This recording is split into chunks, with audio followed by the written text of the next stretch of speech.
ఇలాంటి మరెన్నో వీడియోలు చూడడానికి like, share, subscribe and comment.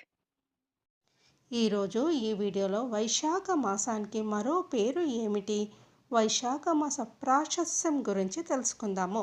వసంత ఋతువులో రెండవ మాసం వైశాఖ మాసం. దీనికి వైదిక సాంప్రదాయంలో మాధవ మాసం అంటారు.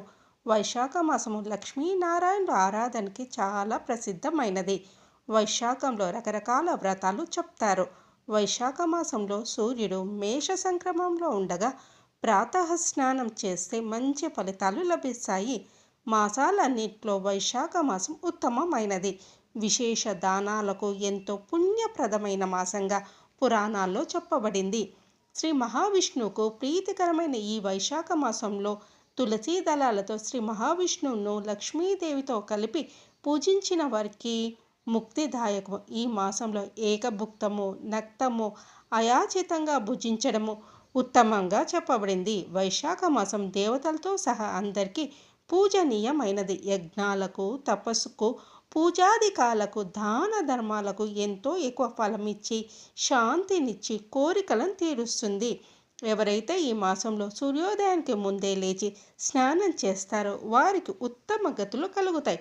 ఉదయాన్నే స్నానం చేసి ఎక్కువ నీటితో రావి చెట్టు మొదలను తడిపి ప్రదక్షిణలు చేస్తే పూర్వీకులంతా ధరిస్తారు. ఈ మాసంలో శివునికి ధారపాట ద్వారా అభిషేకం జరిగేలా ఏర్పాటు చేయడము శుభ ఫలితాలను ఇస్తుంది. మన సంస్కృతి ఉత్కృష్టమైనది. మనకు ఈ ప్రకృతి అందులోని చరాచరాలన్నీ పూజనీయాలే. అంతేకాకుండా మనము కాల గణనకు ఉపయోగించే తిథులు, నక్షత్రాలు, వారాలు, మాసాలు అన్నీ ఎంతో గొప్పతనాన్ని, ప్రత్యేకతను సంతరించుకున్నట్టు వంటివే. చాంద్రమానం పాటించే మనకు చైత్రం మొదలుకొని పాల్గొనం వరకు 12 నెలలు ఉన్నాయి. ఒక్కో మాసానికి ఒక్కో ప్రత్యేకత, విశిష్టత ఉన్నాయి. కార్తీక, మాఘ మాసాల తర్వాత అంతటి మహత్యాన్ని సొంతం చేసుకున్న పుణ్యప్రదమైన మాసం వైశాఖం. ఈ నెలలోనే పూర్ణిమ తిథి నాడు వైశాఖ నక్షత్రం ఉండడం వల్ల ఈ మాసానికి వైశాఖ మాసం అనే పేరు ఏర్పడింది. ఆధ్యాత్మికత, పవిత్రత, దైవశక్తి ఉన్న నెలలో వైశాఖ మాసానికి ప్రత్యేక స్థానం ఉంది. వైశాఖ మాస మహత్యాన్ని శ్రీ మహావిష్ణువు స్వయంగా శ్రీ మహాలక్ష్మికి వివరించినట్లు పురాణాలు పేర్కొన్నాయి.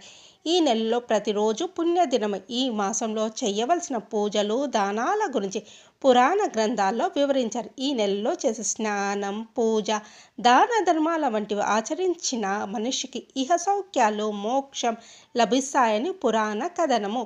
వైశాఖ మాసంలో నదీ స్నానం ఉత్తమమైనది. నదిలో స్నానం చేసే అవకాశం లేనివారు గంగా, గోదావరి వంటి పుణ్య నదులను స్మరించుకుంటూ కాల్వలో కానీ, చెరువులో కానీ, బావుల వద్ద కానీ, అది కుదరకపోతే ఇంట్లోనే స్నానం చేయవచ్చు. నదుల్లో సకల దేవతలు కొలువుతీరి ఉంటారని పురాణాలు చెప్తున్నాయి. ఈ నెలలో సూర్యుడు మేషరాశిలో సంచరిస్తాడు కనుక ఎండలు అధికంగా ఉంటాయి. వేడి నుంచి ఉపశమనం కోసము నీరు, గొడుగు, విసనకర్ర, పాదరక్షలు వంటివి దానం చేయడం వల్ల విశిష్ట ఫలం లభిస్తుందని విశ్వాసము. చలివేంద్రాలను ఏర్పాటు చేయడము, అన్నదానం చేయడం వంటివి విశిష్ట ఫలితాలను ఇస్తాయి. సంధ్యావందనం చేసి శ్రీ మహావిష్ణువును తులసీ దళాలతో పూజించాలి.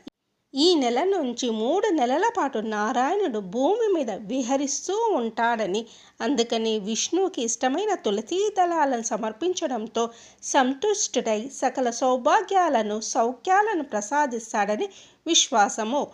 వైశాఖ మాసాన్ని మాధవ మాసం అని అంటారు. ఈ మాసంలో విష్ణు స్మరణతో, అభిష్ట దేవతారాధనతో నియమపాలన చేయడము ఇహపర శ్రేయస్సునిస్తుందని పురాణాలు చెప్తున్నాయి. వైశాఖ మాసాన్ని మహిమాన్వితమైన దివ్య మాసంగా శాస్త్రాలు వర్ణించాయి. ఈ మాసాన ప్రాతకాలాన లేచి మధుసూదనుని స్మరిస్తూ స్నానం చేయడం విశేష ఫలప్రదం.